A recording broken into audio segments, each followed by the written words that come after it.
Vamos dar início a mais uma aula onde iremos abordar o tema assistência de enfermagem em situações específicas. Quais seriam essas situações? Pacientes queimados, transplante, distúrbio eletrolíticos, né, e nutrição parenterais também, certo? Vamos começar a falar um pouquinho sobre queimadura. Queimadura é uma lesão em determinada parte do organismo desencadeada por um agente físico. Dependendo desse agente, as queimaduras podem ser classificadas em queimaduras térmicas, elétricas e químicas. As térmicas são aquelas causadas por calor, né? São as mais frequentes que a gente tem. Trabalhamos de três formas: queimadura de primeiro grau, queimadura de segundo grau e queimadura de terceiro grau. A queimadura de primeiro grau é aquela mais superficial, né, que deixa aquela pele mais avermelhada, incha, fica um pouquinho edemaciada, a parte externa fica dolorida, né, e há uma exposição prolongada. É um exemplo, a exposição prolongada ao sol que pode desencadear esse tipo de lesões, né? Como vocês visualizaram na primeira imagem, um exemplo de uma queimadura de primeiro grau. Já a queimadura de segundo grau é caracterizada pelo aparecimento de bolha, né, que é a manifestação externa de um deslocamento da derme-epiderme, né? Tem uma profundidade intermediária e ela é mais dolorosa. Dá para vocês observarem na segunda imagem. Já a queimadura de terceiro grau, ela é caracterizada pelo aparecimento de uma zona de morte tecidual, quando às vezes ocorre necrose desse tecido, né? E ela é mais profunda e muito mais grave, onde vocês estão visualizando a terceira imagem. Ao lado da descrição de queimaduras de primeiro e segundo grau, tem um exemplo dos três graus existentes de queimadura para vocês terem uma noção de proporção, né? Nesse outro slide, vocês conseguem visualizar que está formado como é feito as classificações pela gravidade. Nós também trabalhamos de três formas: a baixa, a média e a alta. A baixa é quando você tem menos de 15% da superfície do corpo atingida. Média, quando você tem entre 15 a menos de 40% daquela pele recoberta, e alta, que é mais de 40% do corpo queimado. Então, vocês conseguem visualizar que nessa figura a gente designa da seguinte forma: cabeça e pescoço, né, a gente coloca numa porcentagem de 9%. A parte de tronco, tanto frente como costa, cada um 18%. Cada braço vai ser considerado como 90%. As pernas, cada uma 18%, e a área genital vai ter uma colocação de 1%. Na próxima slide, vocês estão visualizando como que faz a verificação, tanto em adulto, criança e em bebê. Porque acontece muito, criança, a mãe deixa água no fogo, a criança vai lá, curiosidade, pega e derrama. Acontece também já teve fatos da esposa pegar água quente e tacar no marido e acabar fazendo uma queimadura importante de terceiro grau, né? E o bebê já aconteceu, acontece também de na hora do banho, a mamãe vai colocar a criança na banheira, não olhou, não temperou a água certinho, acaba tendo um tipo de queimadura também, né? Então, o que nós temos que observar? Qual é a nossa assistência nisso tudo, né? Vamos manter sempre aquele local do ferimento úmido. Vamos sempre manusear o paciente com todos os materiais esterilizados, dependendo do grau, né? Vamos manter um acesso permeável, né? O paciente precisa, dependendo do grau, se é um grau mais avançado, ser preparado para um procedimento cirúrgico, né? Vamos ter que manter um controle hídrico, porque ele vai ter perda, né? Então a gente tem que monitorar esse paciente. Vamos ter que auxiliar na alimentação. Vamos aferir esses sinais vitais, sempre administrar a medicação prescrita, porque com certeza esse paciente vai sentir dor. Observar e comunicar qualquer alteração que esse paciente vier a ter, né? Então, assim, o meu cuidado, o meu olhar vai ser maior, porque é um paciente que vai estar com muita dor, eu tenho que controlar isso. Em alguns casos, eu preciso auxiliar em sondagem, né? Vocês, como técnicos de enfermagem, vão estar na linha de frente para estar auxiliando nesses tipos de procedimento. Vocês vão estar auxiliando em questão de higiene, né? Vai auxiliar na alimentação, vai ajudar a manter um ambiente mais confortável, porque ele vai precisar de um conforto por motivo da sua dor. Então a gente trabalha um pouquinho sobre queimados através dessa forma. E aí nós temos uma outra parte que é sobre os transplantes, né? Transplante também é chamado de transplantação. É uma transferência de célula, tecido e órgãos vivos com a finalidade de restabelecer a função perdida, né? Muitas das vezes é a única alternativa que o paciente tem para se curar de algum tipo de patologia, né? O Sistema Nacional de Transplante é a instância responsável pelo controle e pelo monitoramento desse transplante de órgãos, né? Ele tem uma atuação muito importante de fazer controle. O Brasil hoje é o maior sistema público de transplante do mundo, né? Graças a Deus a gente tem isso, né? O Sistema Único de Saúde oferece assistência integral a esses pacientes transplantados. Nós temos dois tipos de transplante, né? O autólogo, que é aqueles que o órgão são retirados da própria pessoa, né, implantado no local diferente do seu corpo, e o alogênico, que compreende a retirada de material de uma outra pessoa, que a gente chama de doador, para ser implantado no paciente, né? Então, estou tirando do doador, estou colocando num receptor, né? A maioria desses transplantes é realizado com a utilização de órgãos de indivíduo que morreram recentemente, né? E, embora em alguns casos o material possa ser retirado de um doador vivo mesmo, onde em alguns casos são possíveis isso acontecer, né?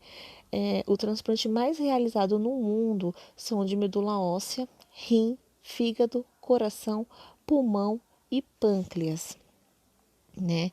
É, esses órgãos, eles também podem ser utilizados em intestino, córnea, pele, ossos, válvulas cardíacas, tendões, né? Mas atualmente a equipe médica tem sido um sucesso em questão de transplante de rosto e medula, né, como mãos e pernas. Mas isso na parte internacional. A equipe médica internacional está realizando isso com uma frequência muito boa. No Brasil, o órgão de uma pessoa já falecida só é realizado se um membro da família autorizar. Aí vem aquela pergunta: mas se eu deixar lá que eu sou doador de órgão? Mesmo o indivíduo se manifestando o desejo de doar após a morte, a família tem que fazer essa autorização. Não se faz simplesmente com o desejo do que está descrito pelo indivíduo que fez essa manifestação, né? E existem algumas doenças relacionadas a esses transplantes de órgãos, que seria pelo qual motivo, desculpa, o alcoolismo, né? Então a gente precisa realizar o transplante de fígado, que estão em abstinência há meses, né? Cardiopatas, né? Alguns necessitam de transplante de coração. Cirrose, dependendo da cirrose, o paciente vai precisar de um fígado novo. Complicações por diabetes, como o transplante de rim e pâncreas, né?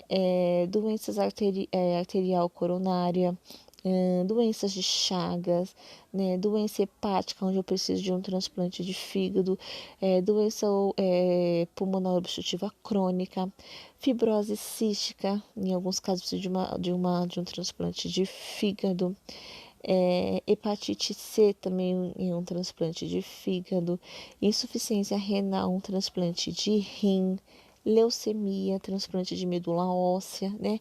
Entre outros que nós temos aí, né? A doação de rim, medula óssea, rim, medula óssea ou parte de fígado pode ser feita em vida, né? O restante das outras doações só podem ocorrer quando há morte encefálica, né? Tipicamente ocorre a morte encefálica em pessoas que sofreram algum tipo de acidente provocado com dano na cabeça, né? Como queda, acidente de carro, moto, né? E que continuam com seus outros órgãos em perfeito estado, onde tudo está funcionando. Então, eu estou mantendo a minha vitalidade dos meus órgãos ali. E aí eu tenho uma tabela que vai me mostrar qual é o tempo máximo que eu posso deixar armazenado esses órgãos, né? Então tem lá os meus órgãos, coração, pulmão, fígado, pâncreas, intestino, rins e vasos. Então, quais são o tempo destinado a cada um deles? O coração é só até 4 horas, o pulmão de 4 a 6 horas, o fígado 12, pâncreas até 20 horas, o intestino de 6 a 8 horas, o rins até 24 horas e os vasos até 10 dias. Então, dá para perceber que a gente tem uma variação, né, do momento do tempo em que cada um desses órgãos pode ter.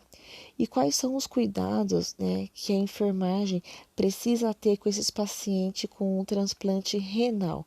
Eu vou sempre avaliar a função cardiopulmonar, verificar pressão, frequência cardíaca, pressão arterial, respiração, saturação.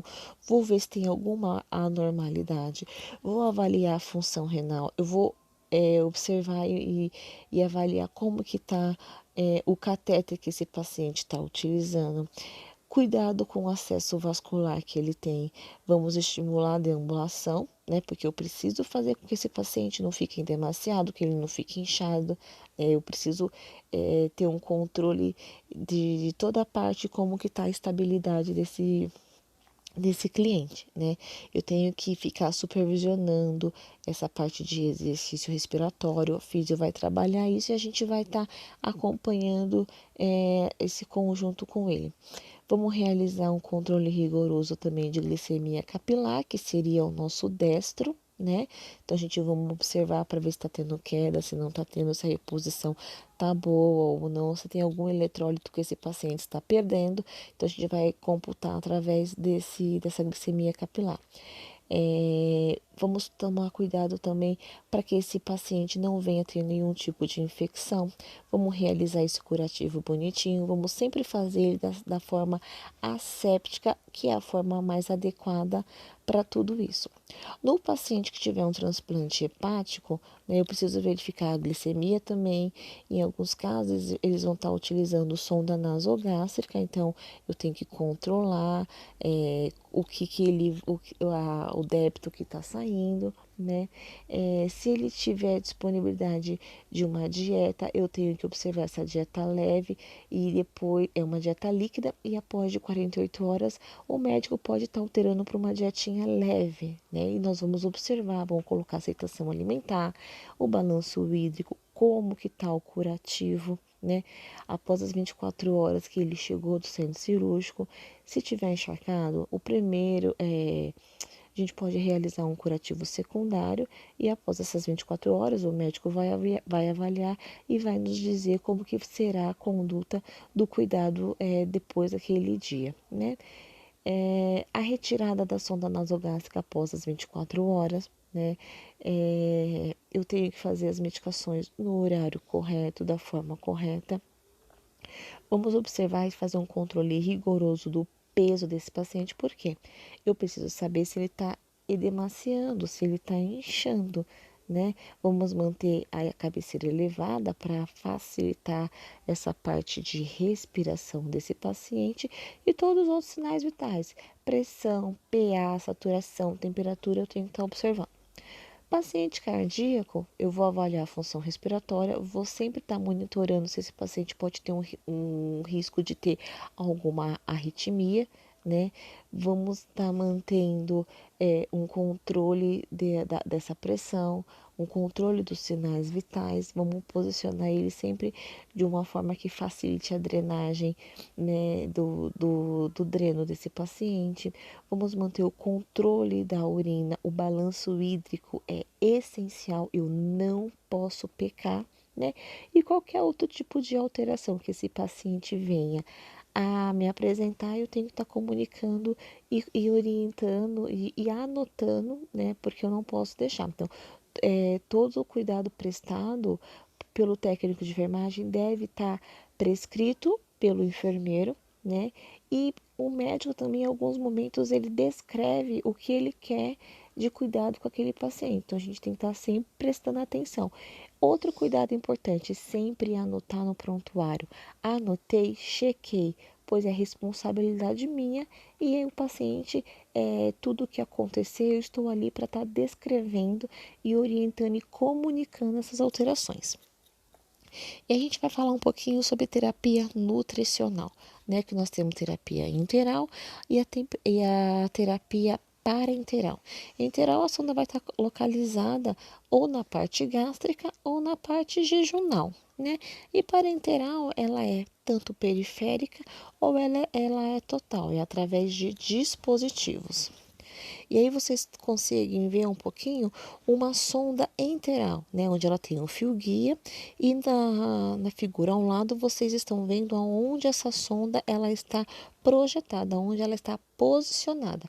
Qual é a importância? Ao passar uma sonda nasointeral, ela tem um fio guia, eu vou radiografar, o médico vai visualizar se essa sonda está locada, está no posicionamento adequado.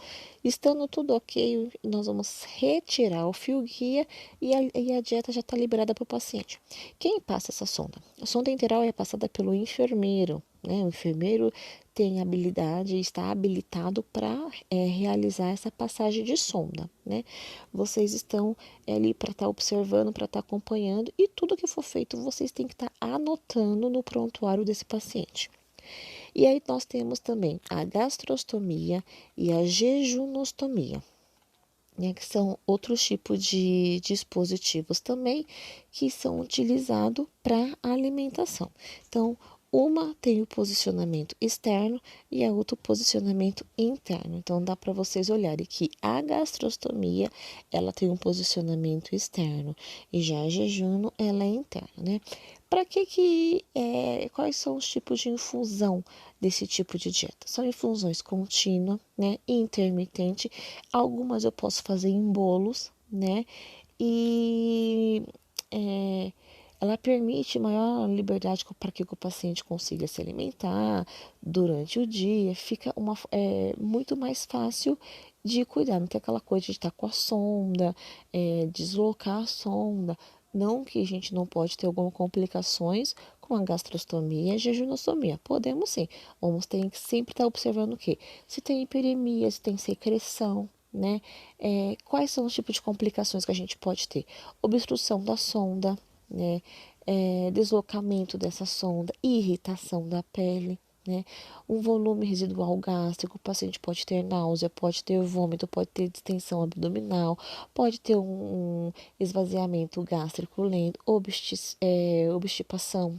Esse paciente pode vir a ter uma diarreia, entre outras complicações, né? Na dieta parenteral, né, nós temos a NPP, né, que ela é indicada para períodos curtos, em torno de 7 a 10 dias, e a NPT, né, que é um acesso venoso central, indicada para períodos superiores a 10 dias. E aí nós temos alguns tipos de dispositivos para fazer a utilização. Nós temos na primeira imagem o Gelco, temos na segunda imagem o acesso central e na terceira imagem nós temos o PIC, que é o catéter central com inserção periférica. São dispositivos que a gente já está acostumado a ver na rede hospitalar. Temos também um catéter central de 2 vias, né? Temos um PIC e temos um portocate, né? São tudo dispositivo. O portocate, ele é introduzido por dentro da pele, né? E aí o paciente pode ir para casa tranquilamente. O PIC, nós também temos pacientes que têm home care. E dependendo da conduta médica, os médicos acabam optando para que esse paciente vá para casa com o PIC, né? O cateter central ele é utilizado em via hospitalar. Os pacientes não vão para casa com com catéter central, né? Já a segunda e a terceira imagem, os pacientes conseguem sim ir para casa para fazer o seu tratamento adequado, né? E aí, essa administração pode ser tanto contínua ou como ciclada. A gente vai observando e vendo como que a gente vai trabalhar, como que os médicos vão querendo.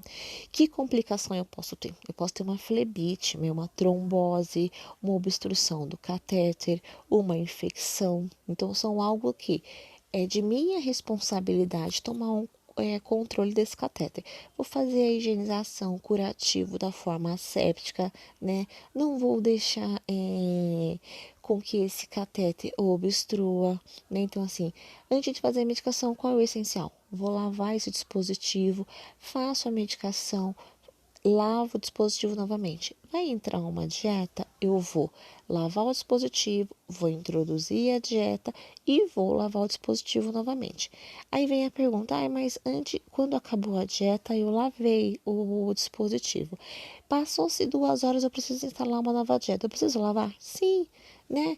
Porque vai que ficou um pouco de resíduo. Então, antes de administrar qualquer medicação ou qualquer alimentação por esse catéter, eu vou fazer uma lavagem sim. Eu vou lavar esse catéter para que eu não tenha o risco, que eu não corra dele obstruir. Vou cuidar na hora de dar banho, vou ocluir direitinho, né? Terminei, vou fazer o meu curativo, minha higienização, para deixar esse curativo bonitinho, né? Para quê? Evitar com que ele tenha uma flebite, que venha ter uma inflamação e o paciente tenha que retirar esse dispositivo e ter que passar um outro. É algo muito mais trabalhoso e que os pacientes não gostam muito porque é incômodo. Outro que nós vamos falar também é sobre os distúrbios eletrolíticos, né, que com frequência os pacientes internados em unidade de terapia intensiva acabam apresentando ou se internando por esse tipo de distúrbio, né? E o tratamento é a correção dos valores encontrados nos pacientes para valores considerados aceitáveis e adequado para cada tipo de situação, né? Então, nós vamos abordar alguns tipos de distúrbio, como sódio, potássio, cálcio, magnésio e o fósforo, né? Então, no sódio, eu vou cuidar da hiponatremia e da hipernatremia, né? Hiponatremia eu tenho o quê? Eu tenho uma concentração baixa de cálcio baixa de sódio, desculpa, na sódio plasmático no nível que é considerado, eu não tenho isso. E quais são as manifestações que eu posso ter? Fraqueza, edema, insuficiência, cefaleia, né? Dores musculares. Então, se eu tiver algum tipo dessas alterações, o médico vai solicitar uns exames. E com certeza pode ser que eu tenha uma hiponatremia, que é uma quantidade, um valor baixo de sódio no meu sangue. E aí eu tenho a hipenatremia, que é uma dosagem superior, né? Eu tenho um limite e ele está superior. Eu tenho um limite de 145 e ele vai estar muito mais alto. O que pode me acontecer quando eu tenho essa alteração, né? O que vai me mostrar que eu tô com uma hipernatremia? Uma sede, pele seca, febre, agitação, taquicardia pode me causar, né, edema agudo de pulmão. Então, eu tenho que sempre observar. Então, quando o paciente chega para a gente no hospital, tem algum tipo de alteração, a gente já se baseia mais ou menos, já consegue entender o que está acontecendo.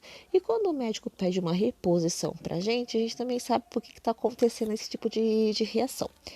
Aí eu tenho uma alteração pelo potássio, que eu vou ter o quê? Uma hipopotassemia, que é uma dosagem baixa do valor necessário, do valor sérico do potássio, o meu valor vai estar inferior ao que é normal, né? Que seria 3,5. E o que eu vou ter com isso de manifestação? Paralisia flácida, distensão abdominal, poliúria, né? Diminuição, ausência de ruídos intestinais. Então, o médico vai avaliar, vai fazer um exame físico, vai pedir os exames. E aí ele vai se basear através dos exames quais serão as condutas a serem realizadas. E temos também no potássio a hiperpotassemia, que é o valor quando está acima de 5, né? Então, está alterado e eu vou ter algumas manifestações, né? Paralisia, debilidade muscular, alterações no meu eletrocardiograma. Então, se eu for monitorar esse paciente, ele vai me apresentar alguma alteração. Com certeza, lá no monitor, o médico vai ver, vai me pedir um eletro. E nesse eletro vai me parecer o que está acontecendo. No cálcio, eu tenho a hipocalcemia, né? Que é o quê? Dosagem inferior de cálcio no meu organismo. Posso ter o quê? Tremores, irritabilidade, convulsão. O meu eletro também vai vir alterado, né? Eu tenho uma irritabilidade muito grande, né? E aí o médico vai fazer, vai avaliar quais são as condutas que ele vai estar tomando. Temos também a hipercalcemia, que é uma dosagem sérica superior, né, que eu tenho de cálcio no meu organismo, e eu vou ter o que? Fadiga, dor abdominal, náusea, vômito, eu vou ter essas alterações. Posso ter também cálculo renal, né? Então, às vezes, quando sente uma dor, vai fazer algum exame, dá alteração, aí a gente já lembra lá que é uma quantidade muito grande de cálcio, né? Então eu posso ter cálculos renais também, tá? E um aumento da contratibilidade cardíaca. E aí, no hipomagnesemia, eu tenho alteração no magnésio, onde o nível sérico vai estar inferior, né? Tô com uma quantidade insuficiente. Eu posso ter um problema isquêmico na minha parte do meu miocárdio, eu posso ter uma insuficiência cardíaca, né? Eu posso ter taquiarritmia, pode levar a uma morte súbita, né? Pode ter outras complicações sérias. Quando eu tenho hipermagnesemia, que é um aumento acima do normal, eu posso ter fraqueza, hipotensão, bradicardia, hipotensão, né? E o meu eletro também vai dar uma alteração. Aí eu também tenho outro tipo de eletrólito, que é o fósforo, né? Que eu falo de hipofosfatemia, que é o nível sérico inferior na minha rede sanguínea, né? No meu organismo. Então eu vou ter o quê? Uma fraqueza muscular muito grande, né? Eu vou ter uma insuficiência cardíaca, arritmia, eu vou ter uma cardiopatia, né? Uma paralisia da musculatura respiratória. É muito grave, muito importante a gente prestar atenção. E tenho a hipofosfatemia, que quando está superior, então eu posso ter insuficiência cardíaca, uma insuficiência renal. E o que é importante? É importante que nós, profissionais de enfermagem, a gente preste atenção e fique sempre atento a essas manifestações clínicas que esse paciente vem apresentar, né? E quando o resultado do exame estiver na mão, a gente tem que prestar assistência adequada a tudo isso, né? Muitas das vezes o exame vem pra gente primeiro, nós acabamos recebendo, né? E não é simplesmente peguei o exame e entreguei para o médico, ele vai ver. Nós temos que ter essa curiosidade de saber o que está acontecendo para poder trabalhar e avaliar o paciente da gente, né? Então, assim, nós da enfermagem temos e necessitamos prestar um cuidado essencial aos nossos pacientes, né? Porque nós estamos lidando com o paciente em determinadas funções, é importante. Eu não posso simplesmente receber um paciente na minha unidade e não saber o que está acontecendo com ele. Quais são os cuidados que eu tenho que tomar com esse paciente? O que eu tenho que fazer com esses pacientes, né? Ai, não é a minha função. Não, tudo é nossa função. Então, a assistência de enfermagem em situações específicas, porque nós temos assistência de enfermagem em todo tipo de cuidados, mas a específica, que são pacientes que precisam de uma atenção melhor, nós temos que prestar atenção da forma que nós vamos agir e lembrando-se que sempre tudo se resume, né, está envolvido através da assistência que nós vamos proporcionar a esse paciente. Então, quando um paciente tem alguma alteração, um exemplo dos queimados, eu preciso saber e entender qual é o tipo de lesão que esse paciente tem. Primeiro grau, eu vou entender o quê? Que eu tô tendo uma lesão na epiderme, a primeira camada, né? Então eu vou ter o quê? Vermelhidão, vou ter dor naquele local. O segundo grau, eu tenho o quê? Eu vou mexer com a parte da derme, né? Então, eu vou observar que eu vou ter presença de bolhas e dor intensa. A terceiro grau, eu vou já afetar a estrutura muscular. Eu posso ter necrose, ausência de dor naquela região. Então, eu tenho que saber classificar, né? Então, é importante saber como que eu classifico as minhas queimaduras. Quando eu falo em parte de transplante, tanto de órgão como tecido, eu preciso entender se aqueles doadores estão inscritos na lista lá do Ministério da Saúde, né? Porque não é simplesmente, eu preciso doar e apareceu e eu tô. Não, existe uma lista, né, de prioridades. Então, assim, vai chegando e aí a gente tem que ver, vai comunicar, vamos acionar, né, e vai saber se esse paciente está inscrito nessa lista do Ministério da Saúde, né, que é por gravidade clínica que o paciente acaba realizando. Outra informação importante é que eu tenho que saber o tempo que esse órgão pode ser armazenado e pode ser guardado para cirurgia. Né? Há quanto tempo que ele pode ser inserido no corpo daquela pessoa que vai receber, do seu receptor. Né? Então, tem que tomar cuidado, tem que prestar atenção e estar ciente também dos cuidados de enfermagem para cada tipo de doação que vai fazer. Renal, cardíaca, então eu tenho que estar preparado para isso. Quando a gente fala de terapia nutricional, eu tenho que saber que eu tenho a dieta tanto oral, enteral e parenteral. Oral por boca, enteral eu tenho as sondas e parenterais eu tenho um dispositivo. Né? Então, oral eu sei o quê? Que eu não preciso de cuidado específico da enfermagem, eu só tenho que prestar atenção e anotar, fazer a anotação, se teve uma boa aceitação ou não. Tenho a dieta enteral, né? E a parenteral, que os cuidados são específicos, eu tenho que estar prestando atenção no o que pode causar na saúde desse paciente, né? Finalizando, para ver qual que é a finalidade do que vai ter aí. E aí, nós vamos também tomar cuidado na abordagem dos principais distúrbios que nós temos aí no nosso organismo, que são distúrbios eletrolíticos, que são sódio, potássio, cálcio, magnésio e fósforo, né? Espero que vocês tenham entendido um pouquinho, que eu tenha esclarecido um pouco da dúvida de vocês e a gente se encontra no próximo tema.